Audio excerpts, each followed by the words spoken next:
নির্বাচনের দামামা বাজার সঙ্গে সঙ্গে আমরা ভারতীয় জনতা পার্টি আমাদের মনোনীত প্রার্থী রুদ্রপ্রসাদ ব্যানার্জি ভূমিপুত্র বাউরিয়ায় বাড়ি ফোর্ট ক্লাস্টারে আপনার আমার কাছের মানুষ কাজের মানুষ দীর্ঘদিন ভারতীয় জনতা পার্টির একজন সৈনিক সেই রুদ্রপ্রসাদ ব্যানার্জিকে ভারতীয় জনতা পার্টি প্রার্থী হিসাবে উলুবেড়িয়া পূর্ব বিধানসভায় প্রার্থী করেছেন।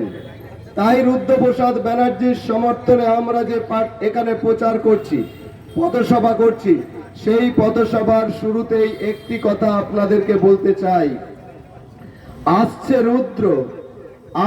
রুদ্র করবে শুদ্ধ, আসছে রুদ্র করবে শুদ্ধ, দুর্নীতি সব সাপ, মুক্তি পাবে জনগণ, বিদায় নেবে পাপ। অর্থাৎ এই পাপকে মানুষ বিদায় করতে চায়। উলুবেড়িয়া পৌরসভায়, উলুবেড়িয়া পঞ্চায়েত, বিভিন্ন এলাকার মধ্যে আপনারা দেখবেন এই যে আমাদের পূর্ব বিধানসভা, এই বিধানসভায় বিগত দিনে এখানে তৃণমূল কংগ্রেসের যে বিধায়ক, নাম কি, নাম হল একজন খেলোয়াড় বিদেশ বসু, এলাকায় কোনোদিনই আসেনি, এলাকার উন্নয়নকে স্তব্ধ করে দিয়েছে। নামেই তিনি একজন বিধায়ক ছিলেন। কোনো কারণে যদি বিধায়কের দ্বারস্থ হয় তাহলে সেই বিধায়কের হাত পা বাঁধা, কোনো কাজ করতে পারেনি। আমাদের এলাকায় একটি রাস্তার জন্য বিধায়কের কাছে কিছু মহিলা এবং পুরুষরা গিয়েছিলেন একটি রাস্তা নির্মাণের জন্য, সেই রাস্তা তিনি করতে পারেননি, আজও হয়নি। আজকে এই তৃণমূল কংগ্রেসকে আপনারা এই নির্বাচনে কেন ভোট দেবেন না, আর বিজেপিকে কেন ভোট দেবেন, এই প্রশ্ন আপনাদের কাছে রেখে যেতে চাই। আমরা ভারতীয় জনতা পার্টি, আমরা আপনাদের কাছে ভোট প্রার্থী। কেন ভারতীয় জনতা পার্টিকে আপনারা ভোট দেবেন? ভারতীয় জনতা পার্টি পশ্চিমবঙ্গের বিভিন্ন জায়গায় তৃণমূল কংগ্রেস বাংলার বাড়িতে বাড়িতে গিয়ে প্রচার করছেন। কোন প্রচার? আজকে মমতা ব্যানার্জির একটা ছবি নিয়ে, সেই ছবি নিয়ে বলছে মমতা ব্যানার্জি জিন্দাবাদ। আবার বাড়ির মহিলাদের বলছে যে আপনাদেরকে আমরা লক্ষ্মীর ভান্ডার দিচ্ছি, লক্ষ্মীর ভান্ডার দিচ্ছি। আজকে যদি তৃণমূলী ভাই আমার বক্তব্য শুনছেন, আপনাদেরকেও আমরা পরিষ্কার ভাষায় জানিয়ে দিচ্ছি, বাংলার মুখ্যমন্ত্রীর কাছে আমাদের প্রশ্ন, এই যে লক্ষ্মীর ভান্ডারের টাকা মমতা ব্যানার্জির বাবার ছাপানো টাকা নয়, এই টাকা আপনার আমার ট্যাক্সের টাকা। 100 বার লক্ষ্মীর ভান্ডারের টাকা নেবেন। কারণ আপনাদেরকে একটি অতীতের ইতিহাস শুনিয়ে দিই।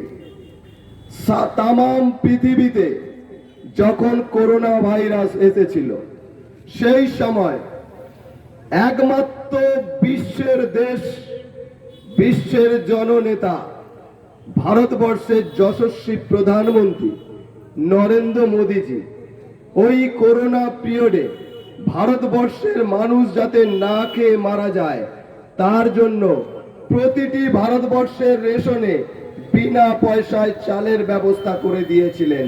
সেই চাল আজও পর্যন্ত রেশনে দেয়া হচ্ছে। আমরা কিন্তু কোনো জায়গায় প্রচার করিনি, আমাদের প্রচারে হ্যান্ডবিল নেই। আমরা মোদির ছবি কাঁধে নিয়ে গিয়ে বলিনি যে আমরা কেন্দ্রে মোদি চাল দিচ্ছেন, আমরা ভারতবর্ষের মানুষকে সেই চালের ব্যবস্থা করেছি। আর সেই চাল যখন দেয়া হয়, রেশন দোকানের সামনে দাঁড়িয়ে দেখেছি পশ্চিমবঙ্গের যারা নরেন্দ্র মোদীজির বিরুদ্ধে প্রচার করেন, সেই বিরুদ্ধে প্রচারকারীর দল রেশন দোকানে দাঁড়িয়ে আগে রেশনের মাল দিয়ে ট্রলি করে ভর্তি করে বাড়ি যাচ্ছেন। তাই বন্ধু বলতে চাই, আজকে যে লক্ষ্মীর ভান্ডার, আমরা ভারতীয় জনতা পার্টি তামাম পশ্চিমবঙ্গের সমস্ত মহিলাদের জন্য দেব 3000 টাকা অন্নপূর্ণা ভান্ডার। আমরা ভারতীয় জনতা পার্টি তামাম পশ্চিমবঙ্গের মহিলাদের বাসে, সরকারি বাসে যাতায়াতের জন্য আমরা 3000 প্রত্যেকের বিনা পয়সায় যাতায়াতের ব্যবস্থা করে দেব, কোনো টিকিট লাগবে না।